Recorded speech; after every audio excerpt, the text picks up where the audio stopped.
y sí, manejo, el año pasado coseché 12 tambores.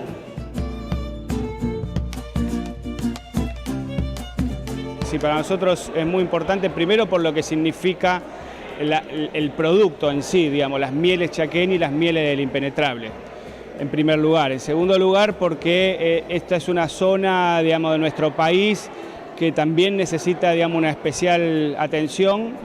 Ha sido durante mucho tiempo una zona postergada y que nosotros vemos un esfuerzo muy grande, muy impresionante, digamos, del gobierno provincial, de las intendencias, de los municipios, de las organizaciones de productores, de ser parte en serio de una dinámica productiva importante de nuestro país, y entonces acá el Ministerio de Agroindustria tiene que estar.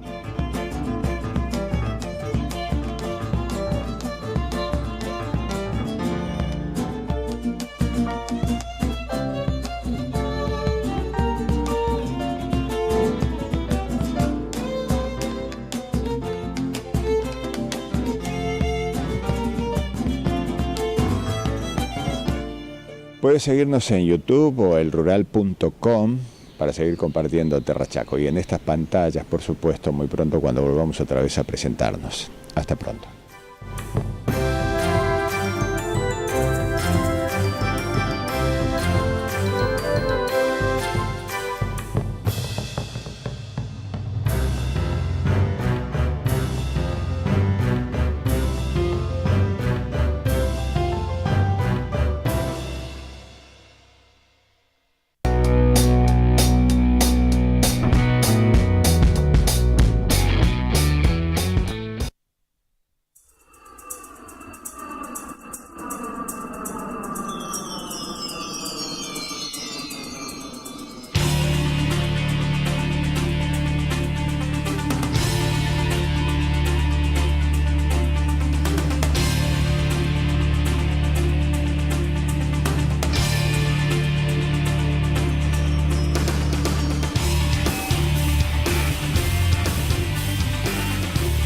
Buenas noches, bienvenidos a un nuevo Chaco Debate.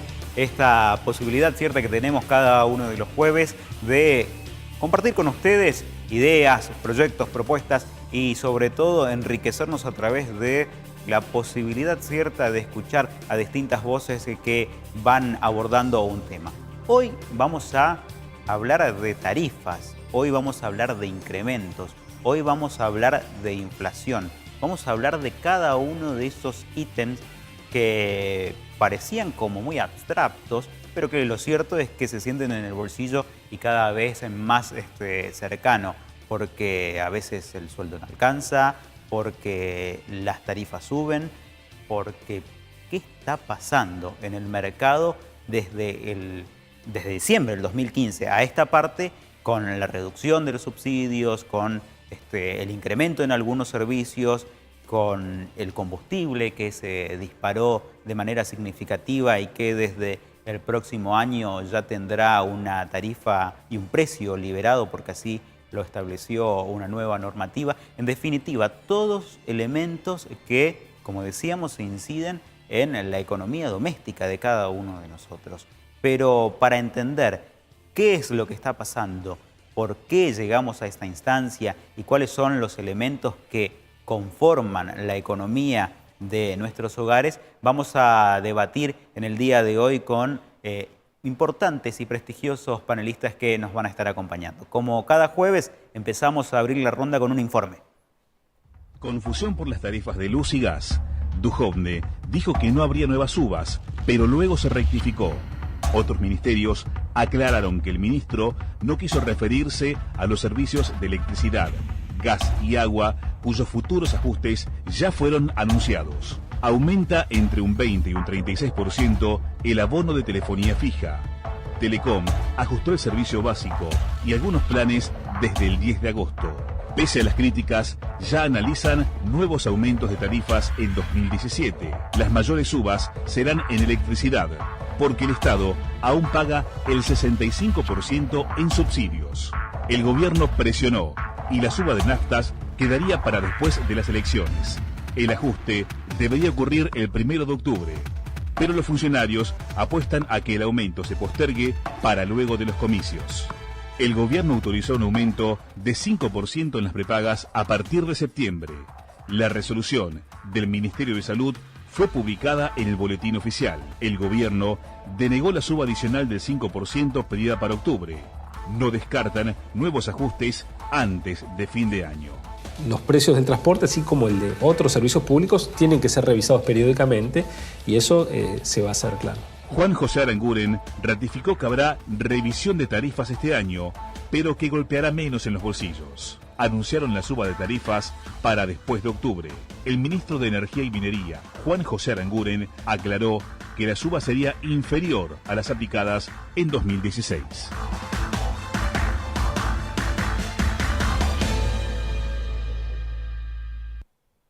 Bien, veíamos este informe tratando de entrar en materia, pero subsidios sí, subsidios no, tarifas que se van para arriba. Vamos a darle la palabra a quien ya nos viene acompañando en algunos programas. Dixon, muy buenas noches. ¿Qué pasa con los subsidios? ¿Era necesario retirarlos para que el libre mercado en definitiva empiece a marcar la tendencia? Una cosa es revisarlo y otra cosa es retirarlos. Pero aparte, primero lo que uno se tiene que plantear es ¿para qué quiere los subsidios? ¿Sí? Por ejemplo, uno puede subsidiar la energía para la industria, para dotarla de mayor competitividad, porque se sabe en muchos casos que por una cuestión de tamaño de escala, la industria no puede ser competitiva frente a una escala que logra China, por ejemplo. Independientemente de que eso es otro tema para abordar, y aún con subsidio a la energía tampoco se podría lograr eso. Y el concepto de competitividad no abarca únicamente el costo de la energía. Uno también puede decidir subsidiar la energía eléctrica o el transporte público para los sectores de menores ingresos de la población, porque de alguna manera eso implica una transferencia directa que eleva el nivel del poder adquisitivo de ciertos sectores de la población y saca a muchos sectores de la línea de la pobreza. O sea, únicamente no es vía aumento de salarios como se logran transferencias directas o redistribución de la riqueza. Ahora, probablemente había cuestiones que revisar porque eso, nadie lo puede negar, de los subsidios a la energía eléctrica en la capital federal y en el cinturón del conurbano bonaerense de la zona norte, cerca de un 50% de los subsidios llegaban a un 30% de la población que pertenece a los sectores de mayores ingresos. Eso sin duda había que revisarlo, lo cual no significa que había que empezar a retirar los subsidios de la manera abrupta e indiscriminada en que lo hicieron, también con el argumento de que había que achicar la brecha entre las tarifas que se pagaban en el área metropolitana de Gran Buenos Aires versus el interior, porque de última esa brecha no solo que continúa, sino que inclusive se ha ampliado, con lo cual es muy relativo eso. Pero aquí ocurrieron dos cosas. No solo que se retiraron una parte de los subsidios, el 35%, complemento del 65% que recién decía en ese informe que vimos el ministro, sino que a las prestadoras eléctricas fundamentalmente se le permitieron ajustes de tarifa.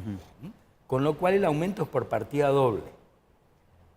No es cierto de que el sector energético registraba pérdidas y por eso no invertía. En todo caso, uno puede decir que no se controló bien cuál era el destino de los subsidios. Pero uno mira dentro de lo que es posible acceder al secreto bajo 7 llaves, los balances de las prestadoras eléctricas, y en los 12 años del gobierno anterior, salvo un año, no tuvieron quebrantos, por el contrario. De lo contrario, no hubiesen podido comprar la división de energía de Petrobras como lo hicieron antes de que asuma el gobierno. ¿Sí? Con lo cual, el tema de subsidios hay que desmistificarlo como que es una mala palabra. Cuando se quitan retenciones al sector primario, también se le están dando subsidios de alguna manera. Así que no hay que tomarlo como una mala palabra al tema de subsidios, sino que en todo caso hay que tomarlo como una herramienta y como una parte de la estrategia del desarrollo. Ahora, más allá de eso, Bernardo. Roberto, buenas noches. Buenas noches, Félix, ¿cómo te va? Más allá de eso, ¿cómo debemos entender, cómo podemos explicarle a la teleaudiencia que Argentina pasó de exportar gas a Chile a importar en un lapso menor inclusive a una década? ¿Cómo se entiende? Pero eso se explica desde varios ángulos. Primero porque evidentemente hubo algún tipo de deficiencia en la política energética para el sector, pero también porque hubo crecimiento.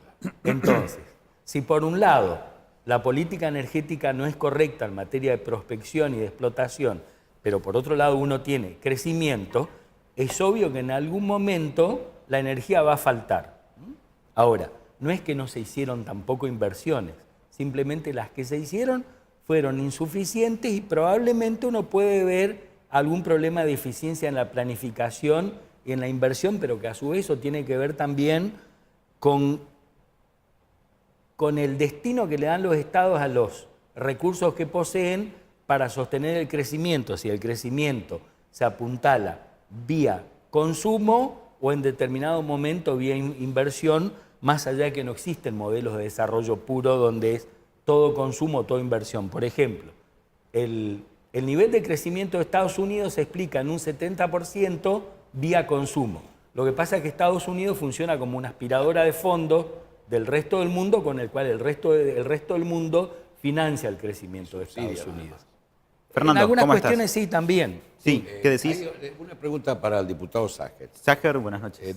Bienvenido. Dicen los publicistas modernos, por llamarlo de alguna manera, los gurúes, que el peronismo se quedó en el siglo XX y desde algún punto de vista y en virtud del éxito electoral, evidentemente algo de razón tienen.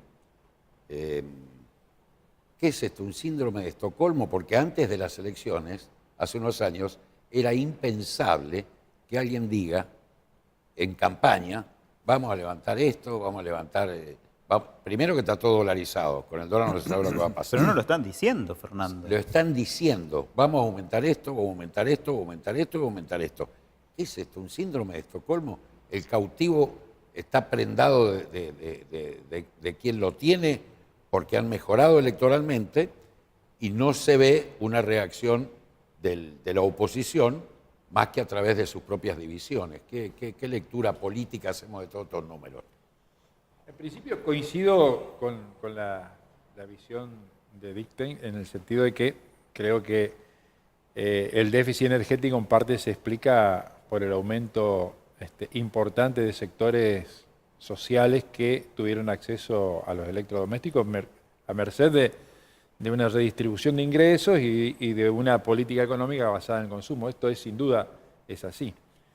Ahora, lo otro de la pregunta que vos me haces, creo que también hay o hay una cuota de soberbia y una cuota sumada a una cuota de insensibilidad a partir de que quienes los pronuncian son CEOs de empresas, claro, y que muy pocas veces hacen una evaluación del punto de vista electoral o efectivamente están cumpliendo una etapa que se va a llevar adelante cualquiera sea el costo.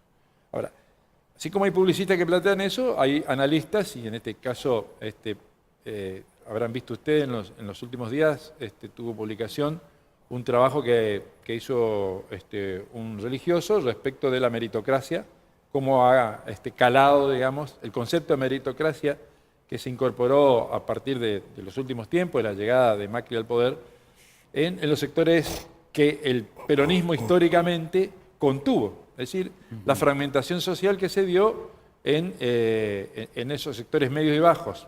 Fundamentalmente, históricamente el peronismo se nutrió, representó, defendió y propició, digamos, el fortalecimiento del sector trabajador y incluso se nutrió de la estructura gremial.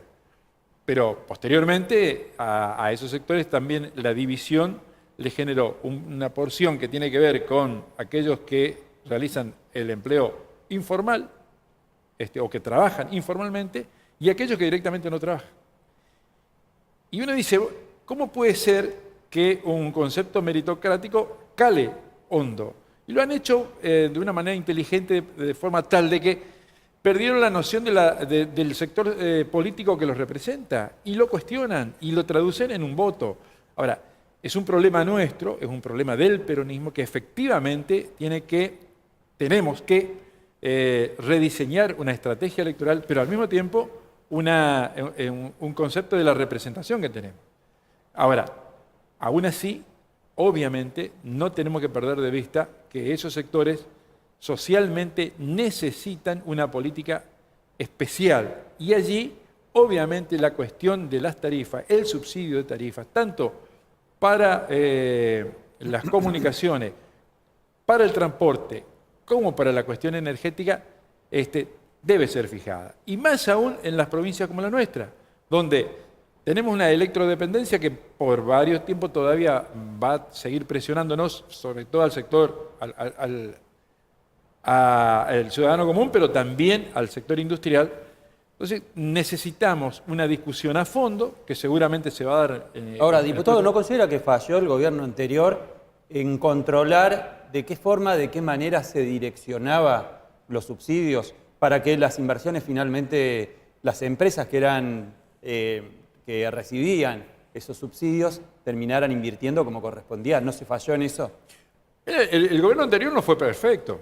Ahora, yo debo decir sí que, por ejemplo, en nuestra provincia, de no haber sido por una visión estratégica del gobierno anterior, la línea de 500 kilovatios acá no hubiera llegado. Le diría que si no hubiera tomado esa decisión, por ejemplo, el Parque Industrial de Puerto Tirol hoy no tendría la energía que necesitaba, que nunca la pudo tener, excepto que con una política de subsidio lo pudimos llevar adelante. Ahora, efectivamente, si existieron fallas, seguramente falló todo el control que fuera necesario, pero eso no puede estar en desmedro de todas las cosas que se hicieron. De hecho, hoy se está llevando adelante una obra importante de 132 que va a llegar a Castelli uniendo algo que era fundamental para ir cerrando el anillo dentro de la provincia y para después, mediante la baja de tensión, poder llegar a todo lo impenetrable. Esto, si no hay un Estado presente, si no hay una voluntad política de llevarlo adelante y no se toma, en el caso concreto, al Chaco como comparte la región NEA, que tiene no los mejores índices sociales, seguramente no se va a hacer. O sea, dice que Chaco debe estar contemplada dentro de un régimen diferencial. Sin duda. Con relación a las tarifas. Sí. ¿Y por qué no lo estuvo en el gobierno anterior? Porque en el gobierno anterior, entonces, Buenos Aires, por ejemplo, pagaba. Bueno, ahí está la discusión que tenemos que dar. Es que la tuvimos que haber dado en su oportunidad y que no la dimos porque no se sentía en el bolsillo de la gente. Hoy es imperioso que eso se lleve adelante. Y en virtud de la justicia que tendríamos que propugnar, digamos, para la región NEA, este debate lo tenemos, además de darlo, lo tenemos que ganar. Porque si no, nosotros vamos a seguir quedando relegados. No hay que olvidarse que el NEA, y específicamente nosotros como integrantes mismos, somos la única región que no hemos tenido acceso al gas como matriz energética industrial y también como matriz energética para los ciudadanos. Sí. Entonces, si eso no lo hemos podido lograr, pues bien, sentémonos a discutir con la autoridad energética, pero también con la autoridad política, para que efectivamente esto se concrete, por lo menos en los próximos 3 años, hasta que esto pueda llevar adelante. Un dato para reafirmar lo que marca el diputado. Según el último censo del INDEC, el último índice del INDEC, la región del NEA es la región más pobre del país, con un 40% de pobreza, que marca una estadística como la del INDEC. O sea, claramente debe ser contemplada la región. ¿Por qué cree que no lo es? ¿Por la mirada economicista que tiene el gobierno nacional? Sin duda, porque a partir de los primeros meses del año 2016 comenzó nuevamente a escucharse aquella calificación de que nosotros somos provincias periféricas y en algunos casos, por ejemplo, algún funcionario del área energética, más concretamente del gas, llegó a decir que somos inviables. Entonces, estas palabras se escuchaban también en el 90. Y en todo caso, el concepto de crecimiento del país, que efectivamente se vio en la década del 90, en el 90 hubo crecimiento, lo que no hubo desarrollo.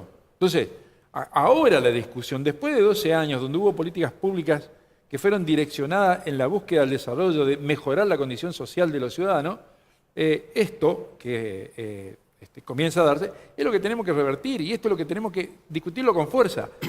Y cuando digo con fuerza, lo que estoy pretendiendo decir que no tiene que ser solamente una discusión del Chaco, tiene que ser una cuestión de la región. En la medida que la región NEA, a la cual habrá que sumarlo en la cuestión social, la cuestión NOA, que sí tiene gas. Ajá. ¿Ves posible, ves factible que esa manifestación en reclamar, en exigir ese tipo de simetrías para la región, tanto el NEA como el NOA, se pueda dar? Sin duda. A ver, sumemos la cantidad de diputados nacionales que todas las provincias del NEA y NOA aportan al Congreso, sumemos los senadores nacionales que tanto el NEA y NOA suman al Congreso, y cuando nos sentemos a discutir el presupuesto nacional, esta discusión se tiene que dar. Entonces, y esa es la fuerza que tenemos que tener. Ahora, tenemos que estar absolutamente convencidos de que hay que darle discusión. Yo entiendo que el gobierno de la provincia del Chaco, en este sentido, está dando pasos en la búsqueda de consenso con el resto de la provincia. Bueno, esperemos tener en el resto de las provincias hermanas la condescendencia como para que esa fuerza se manifieste ahora dentro de un mes cuando se esté discutiendo el presupuesto para el 2018, que dicho sea de paso, es bastante ambicioso en sus metas y que difícilmente se van a poder cumplir. Pero no obstante ello, la discusión hay que darla. Hay una pregunta para Bernardo.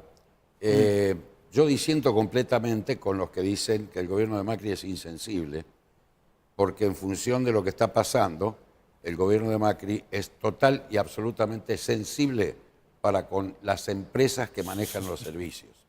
Y por supuesto que observa, y en esto tienen razón, una insensibilidad importante con respecto del resto de la población.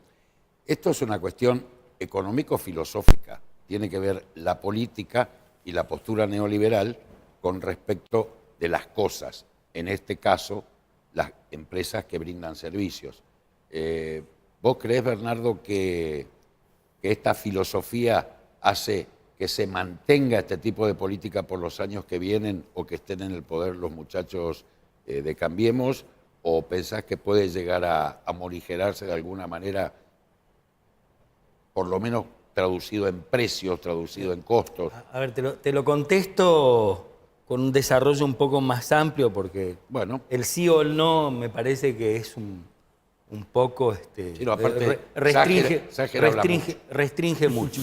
Si va a haber algún límite o techo o cambio de velocidad por parte del gobierno respecto del ajuste que viene implementando, eso va a tener que ver fundamentalmente con una cuestión de ponerle techo a una potencial conflictividad social, ¿sí? Eso es más bien análisis para un político, digamos. Netanyahu ya estuvo de visita y algo tiene que ver con eso. No, yo disiento en eso. Esto que estamos hablando tiene que ver fundamentalmente con cuestiones internas. Ahora, respecto del otro, pero hay mucho mito en eso y me parece que nos estamos alejando un poco del tema. Respecto de lo otro, y ahí yo quiero retomar en parte la pregunta que vos haces, Fernando, con algunos conceptos que dio el diputado. Y también retomar en parte lo que decía Roberto hace un rato. No es que la Argentina exportaba energía una década antes que empiece a faltar porque producía mucho, sino que le sobraba energía. Y es muy probable que dentro de poco también nos vuelva a sobrar energía. Y eso tiene que ver con el nivel de actividad económica interna. Por ejemplo, en este momento la industria nacional utiliza un 10% menos de su capacidad instalada de lo que utilizaba allá por noviembre del 2015, donde se empezaron a registrar las primeras caídas en nivel de actividad, que coincidía justamente con toda la convulsión y los anuncios en materia electoral. Pero aquí hay una cuestión mucho más amplia que tiene que ver con el modelo de país y el modelo de desarrollo que uno está pergeñando. Y ahí en parte las menciones que hacía el diputado respecto de lo que tendría que ser un trabajo en un bloque regional para pelear por los intereses de la región. Y lo cierto es que desde el punto de vista regional y desde el punto de vista sectorial, aunque suene duro, nosotros no entramos dentro de este modelo de desarrollo. Primero, el crecimiento de la Argentina está pensado fundamentalmente en el sector productor de soja, ni siquiera en todo el sector primario, en el sector financiero y en los sectores generadores de energía, entre ellos las energías no convencionales. Esas son las patas del crecimiento de la Argentina. Lo que pasa que, ahí retomo también lo que decía recién Hugo, crecimiento no es lo mismo que desarrollo. Y desde el punto de vista del nivel regional, todo lo que se está haciendo, poco o mucho, que eso es otra discusión para otra parte, se está concentrando en la región pampeana. Uno mira la distribución de obras y ni siquiera pasa por un problema de provincias amigas o no amigas, más allá de que también se observa cierta diferencia, y en esto hay que ser honesto intelectualmente y reconocer que en parte también era una práctica del gobierno anterior. Pero lo cierto es que a nivel de distribución de obras, provincias amigas o no amigas, lo que está pensado a nivel de infraestructura para el desarrollo en el NOA, NEA y en la Patagonia es prácticamente inexistente. Está todo concentrado en la pampa húmeda. Eso tiene que ver, entonces tiene que ver con el modelo de país. Y un dato más, si me permiten agregar. En los últimos estudios que tienen que ver con los datos que surgen del Sistema Integrado Previsional argentino. En lo que va de la gestión del presidente Macri, el nivel de empleo creció en 130.000 puestos. Uno dice, uy, qué bueno. Al fin y al cabo crecimos en empleo. Pero resulta que uno empieza a desagregar y uno ve que el sector privado, que se supone que es al que en los anuncios de campaña se apuntalaba y se despotricaba contra el empleo público, el empleo privado creció únicamente en 33.000 puestos. Pero uno mira y uno dice, bueno, ¿pero qué pasa? ¿Dónde está la diferencia? Resulta que la industria, en lo que va de la gestión del presidente Macri, cayó en 62.000 puestos de trabajo que se destruyeron. Y eso está marcando una orientación política. Ahora uno dice, bueno, pero si a pesar de todos esos indicadores el empleo creció, ¿dónde está el crecimiento? Fácil. En el empleo público, contra el cual tanto se despotricaba, y hubo una traslación del empleo industrial, especialmente, hacia la incorporación de más personas al monotributo o al monotributo social. Y lo cierto es que el monotributista es un trabajador sin derechos, o sea, se está precarizando el empleo y se está cambiando empleos con mejores salarios por salarios precarios. Creo que empezábamos y abríamos el tema respecto de lo que tiene que ver con los incrementos que pueden llegar a surgir después de octubre, porque hasta el momento son anuncios, algunos otros muy solapados todavía, pero el bolsillo empieza a sentirse. Pedro Aguirre, bienvenido, buenas noches. Bueno, gracias, gracias por invitar. Esto tiene que ver con, sin lugar a dudas, la sensación térmica que se vive día a día en la calle, en la gente. Pensar que las tarifas se pueden disparar en los próximos días. Y después de las elecciones puede pasar cualquier cosa, como es habitual. Pero de lo que se ha hablado aquí me quiero tomar de algunas frases y algunas palabras, arrancando por lo que dijo Pedrini. Es el síndrome de Estocolmo, ¿no? ¿Por qué pasa esto? Ves que hay un gobierno que tiene un Mario Quintana, el Pegasus, farmacias.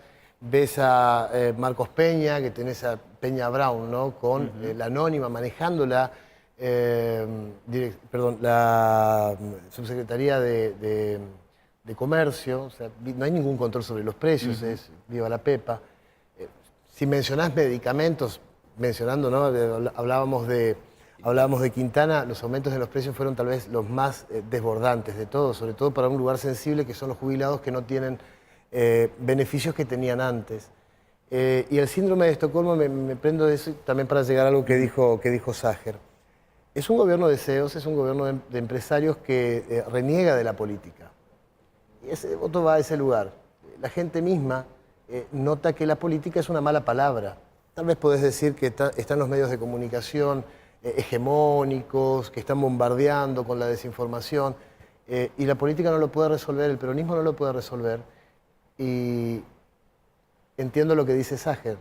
Bueno, pero tal vez es el tiempo de los políticos o de los hombres prácticos en la gestión pública. ¿Cómo te escuché? Tal vez es el momento de los técnicos y de los hombres prácticos en la gestión pública. Y no sé si es bueno, fíjate lo que está pasando. No, ahora, para mí no, pero me dejás que termino. Quiero prenderme de lo que decía Sager. es culpa nuestra de alguna manera, porque la política no supo lograr una empatía en la gente. Es mala palabra, está desacreditada. Y se hablaba del peronismo que tiene ese compromiso, y la verdad es que tampoco se ve ese compromiso en la acción, ¿no? Tenés una provincia que no puede solucionar los problemas salariales. El sector que vos veas está en conflicto. Mañana tenés un paro que abarca maestros, abarca estatales, por donde vos mires. Muy difícil para las provincias que estén gobernadas por el peronismo que puedan hacer una oposición. No se nota tampoco una oposición de Domingo Pepo al gobierno nacional. ¿Por qué? Porque el Chaco, como decía, por eso me prendo de cada frase, ¿no? Como decía Bernardo recién, es dependiente en todo sentido, no solamente en cuestiones energéticas. Es dependiente en todo sentido. Es muy difícil poder revertir una situación en, bueno, alguien que está golpeado, que está, aparte de la enorme dispersión que hay dentro del peronismo, es muy difícil que se pueda revertir esa situación si no se llega a, por lo menos, hacer frente. Es difícil hacer frente, claro. ¿Cómo vas a hacer frente? Tenés un aumento en los precios y aquí a los maestros se le ofrece 7, ¿cuánto llegó? 7, 6 y pico, 7%. Sí, pero perdón, hay que tener en cuenta de que en el 2016 el gobierno de la provincia, confiado en la lluvia de inversiones del segundo semestre, concedió un aumento salarial por sobre la media de las paritarias nacionales y por sobre la media de la inflación. O sea, yo creo que hay un error estratégico por parte del gobierno, pero en aras de ser justo, lo que habría que hacer es sumar cuánto fue la inflación del 2016, más lo proyectado para el 2017, y ahí sí, compararlo con la sumatoria de los aumentos salariales del 2016 y lo ofrecido para el 2017. Entonces uno ahí va a ver de que la brecha no es tan grande como se supone, independientemente de la legitimidad del reclamo de los trabajadores públicos. Totalmente. De hecho, en la discusión del presupuesto que conllevaba también el endeudamiento, la autorización del endeudamiento al Poder Ejecutivo para cubrir el déficit, cuando uno analizaba cómo se generó ese déficit, uno de los elementos que más influyó es precisamente el esfuerzo que se hizo para estar acompañando el salario de los trabajadores por encima del nivel inflacionario. Y esto no es un dato menor en una provincia como la nuestra, digamos, que tiene efectivamente una altísima dependencia de los ingresos coparticipables. Entonces, yo creo ¿Es factible, diputado, trastocar esa tendencia de dependencia excesiva con recursos nacionales? ¿Y de qué forma se logra? Bueno, entonces, el gobierno nacional va a intentar ir por el camino contrario. Va a tratar de tener cada vez, o de hacer que las provincias NEA y NOA y las de la Patagonia cada vez dependan más de las acciones que se tomen desde el área económica y financiera. ¿Eso para qué? ¿Para que puedan ser disciplinadas? Para ser disciplinadas políticamente, sin duda. Y va a ser la gran inversión en la región centro, que es donde tiene el mayor capital de votos, y nosotros tenemos que hacer la pelea contraria. Yo voy a hacer un solo dato que acá se conversó, se discutió y que no tiene que quedar en un segundo plano. Cuando el gobierno nacional toma la decisión de invertir en el ramal C6 y no en el ramal C3, está claro que el concepto de crecimiento del gobierno nacional, y coincido plenamente con lo que decía Bernardo respecto del papel que juegan los granos y específicamente la soja, porque efectivamente vas a transportar granos sacados de la chacra a el núcleo central del Gran Rosario y sus puertos, cuando en realidad si vos invertís en el C3, estás buscando generar una alternativa de desarrollo, porque tenés la posibilidad de generar empleo, de armar un puerto, mejor dicho, un lugar donde el complejo multimodal de carga se consolide, y estás buscando la alternativa de tener una menor dependencia. Si esto no es así, y muchachos, yo fui intendente en la década del 90, la gente iba a la municipalidad a pedir boletos. ¿Y por qué la gente no se primero al Gran Buenos Aires, posteriormente al Gran Rosario y finalmente al Gran Santa Fe?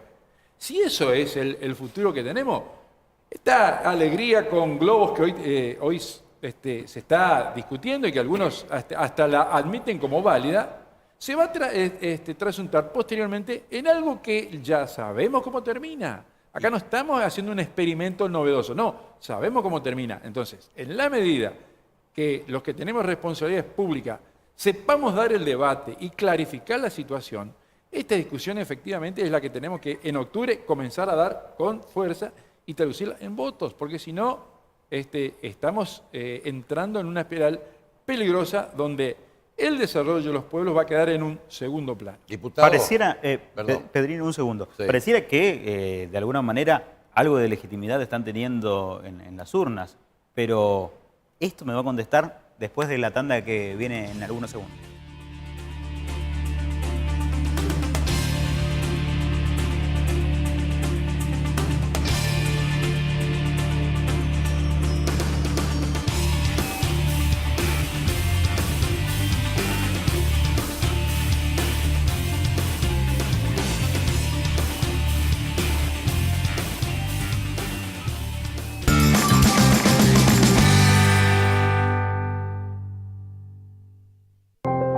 El agua es vital y un derecho de todos. Por eso en SAMEP trabajamos a diario por garantizarle este recurso a la provincia. Queremos mejorar la calidad de vida de las personas y proteger al medio ambiente. Mediante planificación, obras y trabajo en equipo.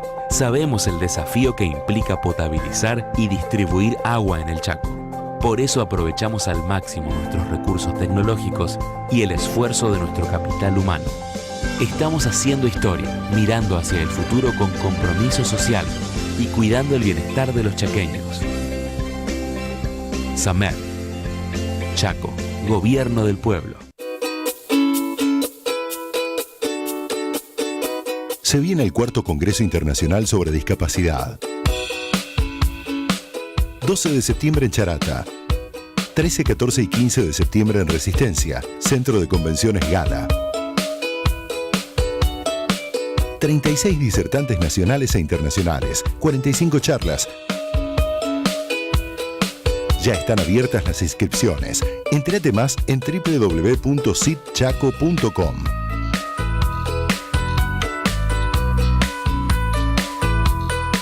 Y Prodich, por una inclusión real. Chaco, Gobierno del Pueblo.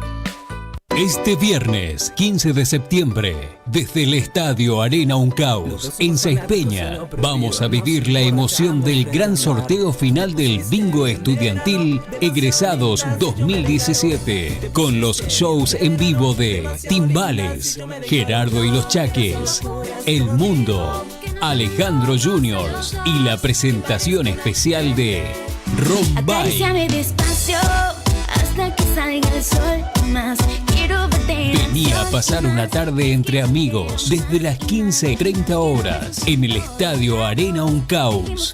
Entrada libre y gratuita. Yo quiero hacer locuras contigo. Que no llamen loco. Bingo Estudiantil Egresados 2017. Un producto de Lotería Chaqueña. Invita Chaco, Gobierno del Pueblo. Terminemos frente a frente.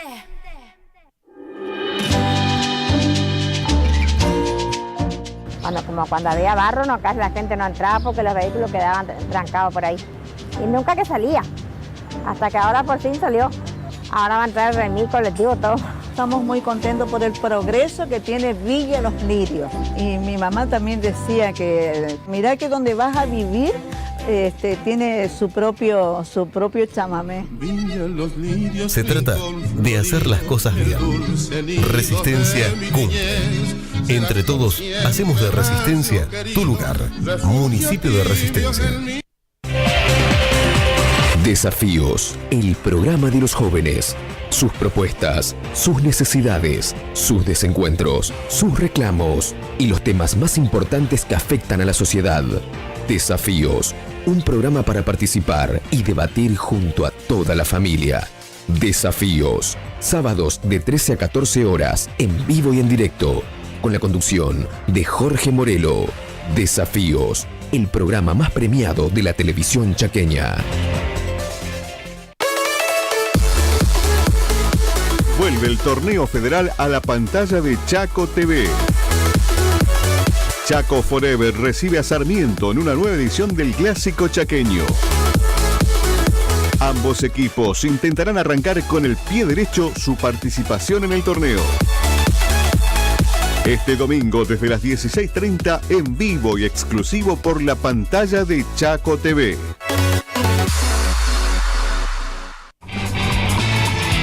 El Aguante Deportivo. La pasión por el fútbol en un programa con análisis, opinión y polémica. También te mostramos la participación de los equipos chaqueños en torneos federales. El Aguante Deportivo. Lunes y viernes a las 21:30 horas por Chaco TV, nuestro canal. Sentí el chamamé en vivo con un programa único que acerca a los principales exponentes del género a toda la región. Músicos, bailarines y cultores unidos por este patrimonio musical del nordeste argentino.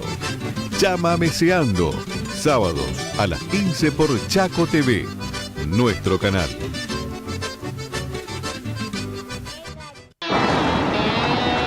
¿La conoce? Sí, es Laura Ramos, la chica que están buscando. La Casa del Mar es la historia de la desaparición de Laura. Quiero escuchar hablar de Laura Ramos nunca en mi vida. Buen día. Mira. Si usted se niega a hablar, puedo pensar que me está ocultando algo. Nieta del influyente senador Rogelio Ramos. Su familia y la policía la buscan en la localidad costera de Mar del Pinar, donde fue vista por última vez. ¿Que Laura está viva? ¿Podrán encontrarla? ¡Lárgala ya! ¡Lárgala ya! Cuando los detuvimos pensé que la cosa se iba a aclarar, pero no, en realidad se complicó más. Recordemos que Laura es nieta del senador Rogelio Ramos. Ganadora del concurso de series de ficción federales del Inca, nominada a los premios Emmy como mejor serie de drama. El tipo es escritor, inventó todo.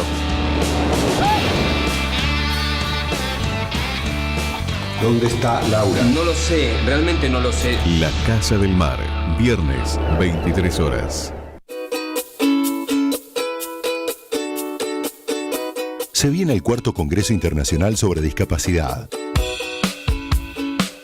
12 de septiembre en Charata. 13, 14 y 15 de septiembre en Resistencia, Centro de Convenciones Gala. 36 disertantes nacionales e internacionales, 45 charlas. Ya están abiertas las inscripciones. Entérate más en www.sitchaco.com.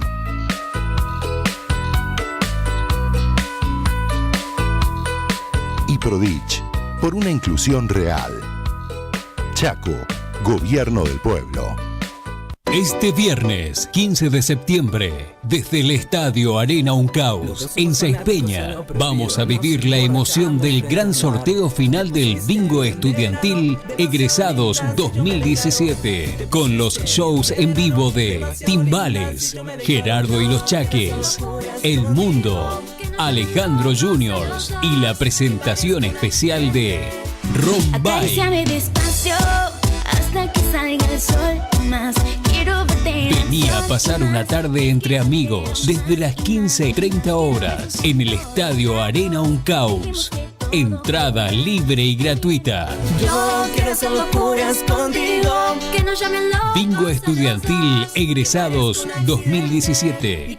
Un producto de Lotería Chaqueña. Invita Chaco, Gobierno del Pueblo. Terminemos frente a frente.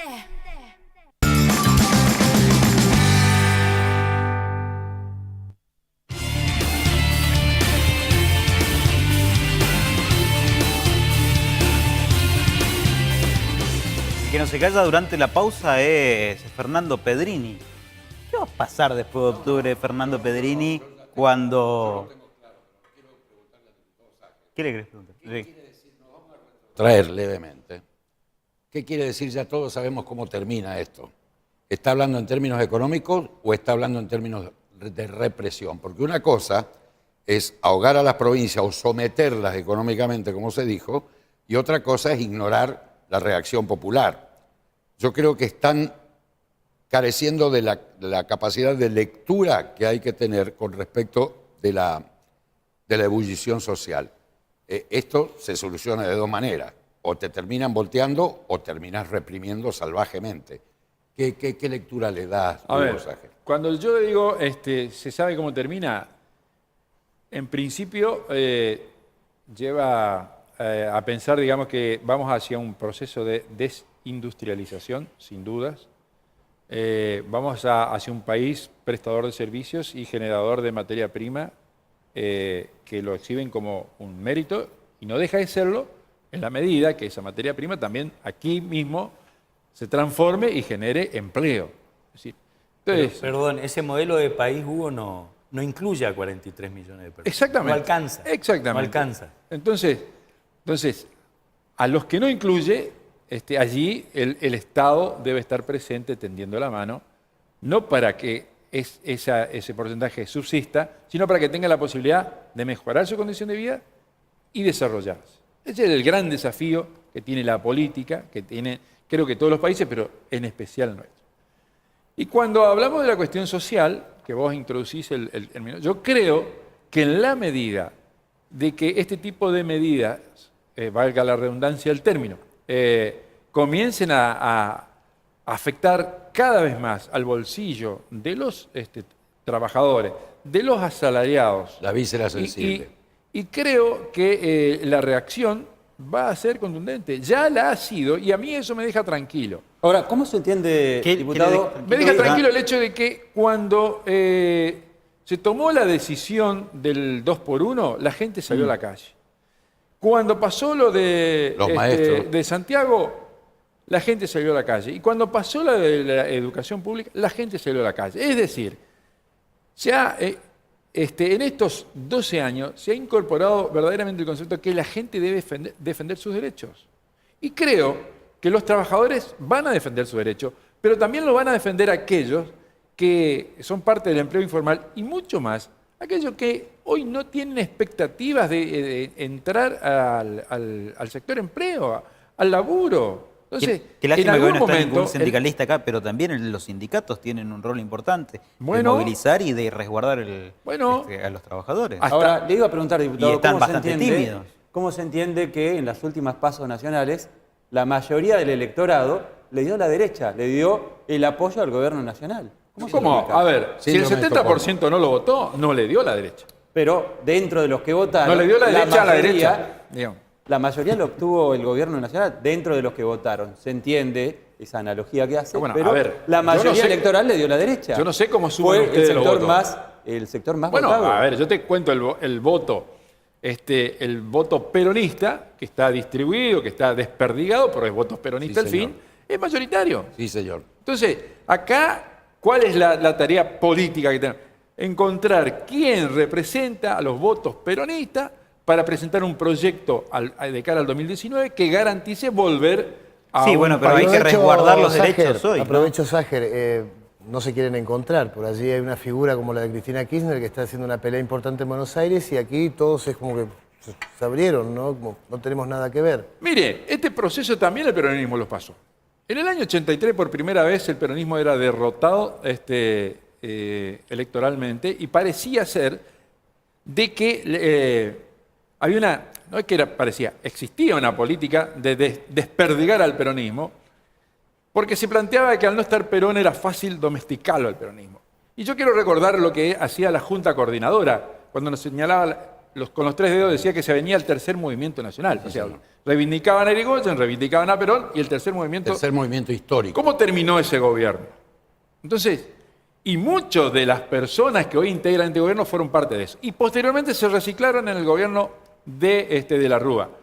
Porque que a mí me expliquen algunos funcionarios que fueron parte del gobierno de la Rúa, vuelven a aparecer ahora en el gobierno de Macri. Entonces, existe una línea que une, y de la manera tal que, si existe una línea que une y que los lleva a pensar de que esta es la política correcta, del otro lado también hay una línea que une. Ahora, Con la diferencia que esa línea que une está representada en votos. Ya se ve los votos que existen. Bueno, nuestra tarea es ver quién efectivamente representa. Y quiero aclarar. ¿Quién sería, a ver, el potable? Va a aparecer. Quédese tranquilo que el peronismo va a aparecer. Y fíjese, el trabajo que se hizo del 83 al 87 dentro del peronismo. Estoy haciendo... Renovación.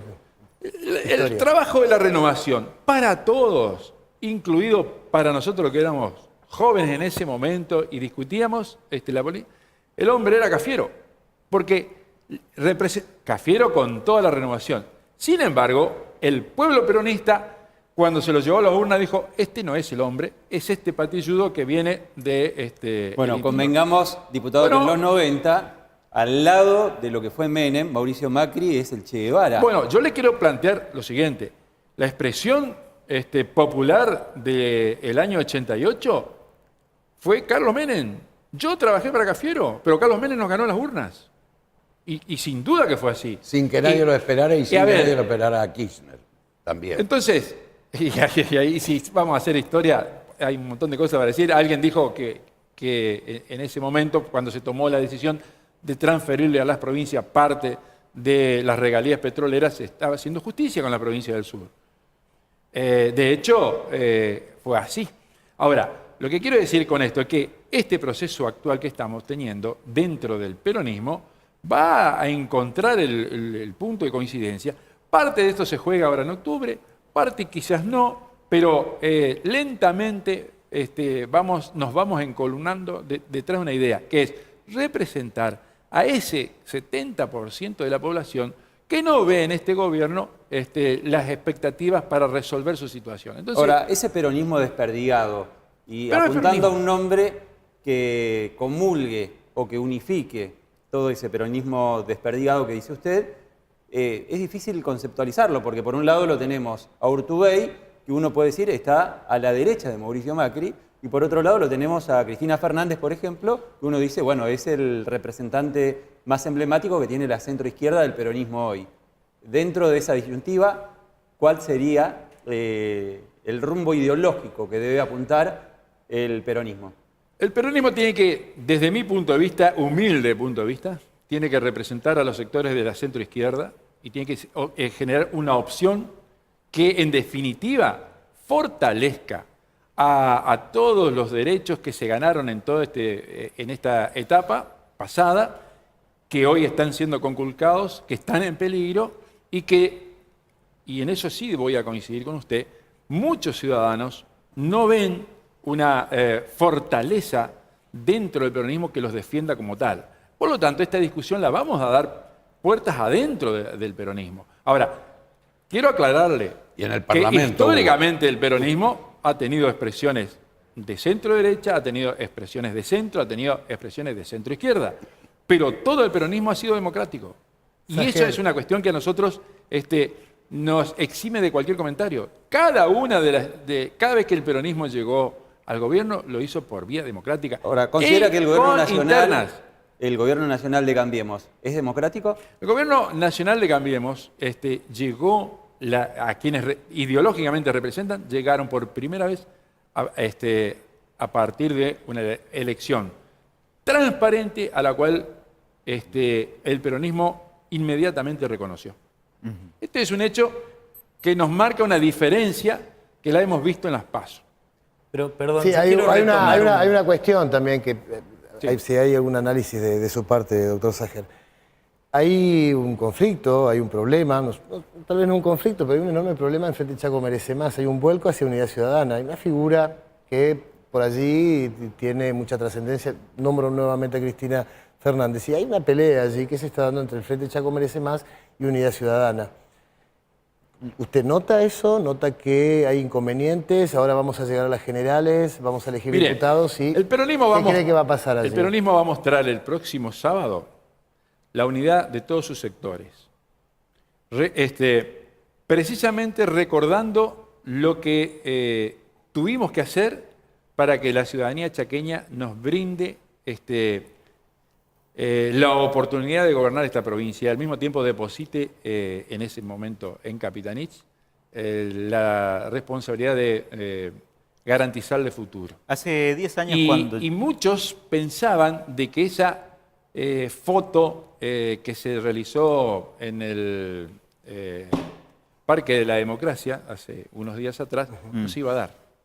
Yo estoy convencido que las elecciones del 22 de octubre van a tener otros resultados respecto de las PASO. Ahora, lo mencionó a Capitanich. ¿cree que es él o uno de los nombres apuntados a unificar el peronismo a nivel nacional, que podría llegar a ser? ¿Puede ocupar ese lugar? Capitanich es un hombre importante en la, la nueva estructuración del peronismo, como también lo es Oscar Domingo Pepo. Pero Sí, perdón, ambos- si me permiten, yo quiero retomar un poco a partir de los conceptos del diputado Ságer, de Fernando y de Aguirre, retomar un poco la pregunta de Fernando, donde él dice cómo termina todo esto. No, me pregunto. No, está bien, es una pregunta muy importante que hay que hacerse y hay que discutir esto. Desde el punto de vista económico, en la medida en que la política macroeconómica del gobierno se mantenga inalterable, esto necesariamente va a terminar en una nueva crisis de la deuda. Así es. Y eso hasta yo diría que hay acuerdo inclusive entre ciertos sectores que apoyan al gobierno. Que obviamente el sentido de la crítica no es la misma desde el punto de vista que podemos ejercer quienes queremos otro modelo de desarrollo. Simplemente esas críticas vienen por el lado como que de los recortes al gasto público no son lo suficiente. Pero lo cierto es que hay una confluencia de opinión a nivel académico de que esto es muy probable que desemboque en una nueva crisis de la deuda. Con lo cual es muy probable que se va a implosionar a nivel de conflictividad social. Una vez mencionaste, Bernardo, que el 2001... Esto sin ser agorero, es tratando de darle una lectura lo más cauta posible. Ahora, respecto a lo que vos decías recién, Roberto, de el triunfo del gobierno, acá hay una lectura que uno lo puede hacer observando los indicadores de las elecciones, por lo menos desde el retorno de la democracia en adelante, que es de que los nuevos oficialismos, cuando se someten por primera vez a elecciones de medio término, les va bien. Pero eso es un análisis muy neutro que tiene que ver viendo los números. Pasó con Alfonsín, pasó con Menem, no le pasó a De la Rúa porque el país ya estaba estallando, y le pasó también a Kirchner, que en las primeras elecciones de medio término pudo construir el poder que le faltó cuando accedió a la presidencia de la Nación. Ahora, sí, eso es un dato que O sea, es una un dato primavera, incontrastable. Ahora, una primavera electoral temporal. Cuidado, esto lo digo muy estrictamente remitiéndome a mi papel de politólogo. Ahora, cuidado cuando vos decís ganó. No, en realidad no ganó. Ganó en 9 de los 24 distritos que componen la República Argentina. ¿Sí? Ahora, no hay que menospreciarlo, pero tampoco sobreestimarlo.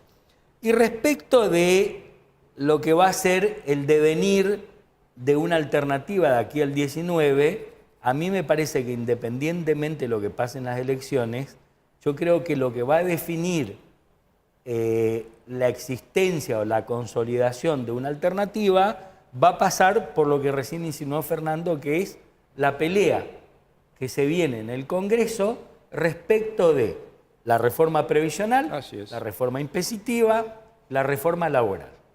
En la medida en que los sectores de la oposición, que creo que en este momento especialmente pasan por las distintas fragmentaciones del peronismo, en la medida en que se le pueda poner un freno al avance de esas políticas, es muy probable que de ahí surja una alternativa con miras al 2019. De lo contrario... Ahora, Bernardo, ¿le creo creemos a distintos referentes del gobierno nacional que dicen, perjuran, que no va a haber ningún tipo de aumentos, que no va a haber ningún tipo de ajustes después de las elecciones? Pero ¿Se si les el puede mismo creer o gobierno no? lo está anunciando. Pero lo anunciaron, ¿eh? Pero después se desmintieron, o sea, declaraciones. Hoy leía declaraciones de Duhovne señalando que no va a haber ajustes. Bueno, pero él lo puede entender como que eso no es un ajuste, pero que aumentos van a haber. Sí, otro ministro dice la otra cosa. Exacto, pero lo dice, especialmente lo dice un ministro como Aranguren, pero aparte porque esto apunta, porque esto tiene que ver con el direccionamiento de un modelo de crecimiento que hace un rato yo describía, y tiene que ver fundamentalmente con mantenerle a los sectores generadores de energía, no energía eléctrica únicamente, hay que verlo como todo el sector, el gas, las energías no convencionales, que apunta a dos cosas, no únicamente a sostener la rentabilidad en pesos, sino a sostener la rentabilidad en dólares también. Y en la medida en que el dólar tenga algún tipo de corrimiento, necesariamente se tienen que producir nuevos ajustes en las tarifas. Lo diga como lo diga Duhovne, los aumentos van a venir. Nuevos ajustes en las tarifas, era lo que decía Bernardo sobre el final, y es un poco el hilo conductor de este programa. ¿Qué nos puede esperar a todos como argentinos después del próximo mes de octubre, después de las elecciones, una vez que hayamos todo elegido cómo va a ser la nueva conformación del Congreso de la Nación? Allí tendrán un rol importante los diputados y senadores en defensa de los intereses del pueblo o de los intereses de esto que pasa a llamarse de alguna manera la nueva política, para no decir esa política de los CEOs. Hasta el próximo jueves, los esperamos con un nuevo debate.